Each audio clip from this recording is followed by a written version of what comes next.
ബിജെപിക്കായി പോയി എന്നാണോ കാണുന്നത്?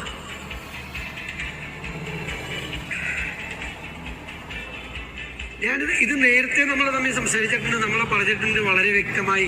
കാരണം പാർലമെന്റ് ഇലക്ഷന്റെ സമയത്ത് മുഖ്യമന്ത്രിയുടെയും CPM-ന്റെയും പ്രചരണം ഒരു മൈനോറിറ്റി പ്രീണനമായിരുന്നു, ന്യൂനപക്ഷ പ്രീണനമായിരുന്നു.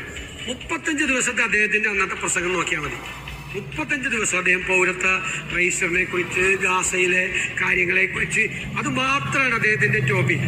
35 ദിവസം കഴിഞ്ഞപ്പോൾ ഞാൻ പറഞ്ഞ അങ്ങയുടെ സംസാരത്തിൽ എന്താണ് ന്യൂനപക്ഷ പ്രീണനമാണ് അങ്ങ് ഉദ്ദേശിക്കുന്നതെന്ന് പറഞ്ഞു. തെരഞ്ഞെടുപ്പിൽ വലിയ തിരിച്ചടി ഉണ്ടായി കഴിഞ്ഞപ്പോൾ അടവ് നയം മാറ്റിയിട്ട് ഭൂരിപക്ഷ പ്രീണനമായി. ആ ഭൂരിപക്ഷ പ്രീണനത്തിന്റെ ഭാഗമായിട്ടാണ് മലപ്പുറത്തെ കുറിച്ച് കുറ്റപ്പെടുത്തുക, മലപ്പുറത്തെ മുസ്ലിങ്ങളെ കുറിച്ച് കുറ്റപ്പെടുത്തുക, ജനാധിപത്യ പാർട്ടിയാണ്, മതേതര പാർട്ടിയാണെന്ന് CPM തന്നെ നേരത്തെ സർട്ടിഫിക്കറ്റ് കൊടുത്ത മുസ്ലിം ലീഗിനെ കുറ്റപ്പെടുത്തുക, പാലായെ കുറ്റപ്പെടുത്തുക, പാലായിലെ ക്രിസ്ത്യാനി